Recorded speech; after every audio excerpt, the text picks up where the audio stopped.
Durant leur pause, Gabriel et Léa découvrent un vieux fauteuil abandonné sur le trottoir. Gabriel a un coup de cœur pour le meuble et décide de l'emporter. Léa le met en garde: tu risques de te coincer la nuque. Gabriel, de nature têtue, n'écoute pas les conseils de sa collègue et se met à porter lui-même le fauteuil. Résultat, quelques mètres plus loin, il a de nouveau la nuque bloquée. Léa appelle Axel, le masseur. De retour au cabinet médical, Gabriel est une nouvelle fois ausculté par Axel. De mauvaise foi, il reproche au masseur d'être responsable de sa nouvelle douleur. Axel ne prête pas attention aux mots de son client, et continue de faire. En fin de journée, Gabriel est métamorphosé. Il remercie Léa de lui avoir présenté Alex. De plus, il se porte volontaire pour faire toutes les tâches pénibles du cabinet. Pour Babette et Léa, aucun doute, Gabriel est sur un petit. Après avoir échappé au pire, Steve peut quitter l'hôpital. En arrivant à la résidence Massalia, le jeune homme découvre que tout le monde est à ses petits soins, notamment la maîtresse des lieux, Mia. Néanmoins, ses deux mères, Essie et Viviane, aimeraient qu'il rentre avec elles pour se reposer.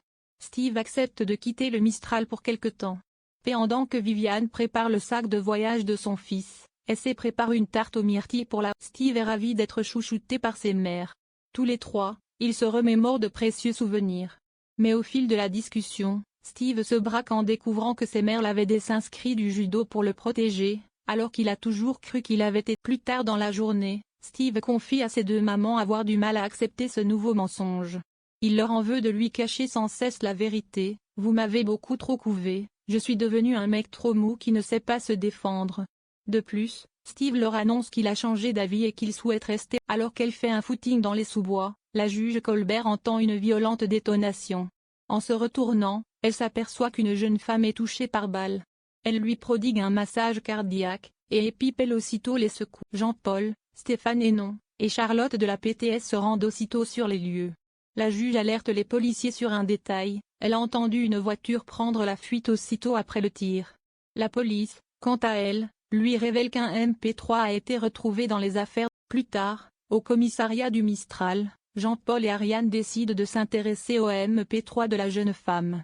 En écoutant les musiques qu'il comporte, ils découvrent des chants religieux. De plus, en analysant la carte des alentours, les deux brigadiers s'aperçoivent qu'un couvent existe non loin de l'endroit où la victime a reçu une balle. Serait-ce une bonne... Dans la journée, Boé se rend au couvent pour tenter d'identifier la victime. En discutant avec une nonne, il découvre que la jeune femme s'appelle Caroline Vasseur, elle a 24 ans.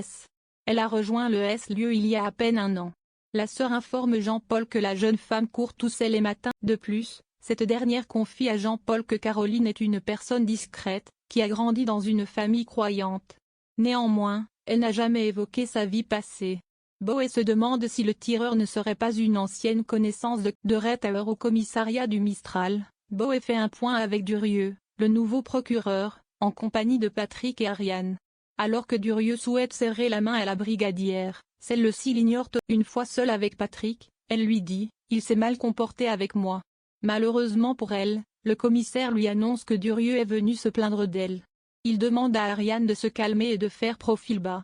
Va-t-elle écouter? En soirée, Ariane enquête sur Caroline. Charlotte de la PTS se joint à elle pour lui annoncer une bonne nouvelle: elle a retrouvé une douille sur les lieux de l'accident. Mais ce n'est pas tout. En examinant la position exacte du tireur, elle a découvert que ce n'était pas la bonne sœur qui était visée, mais bel et bien la juge.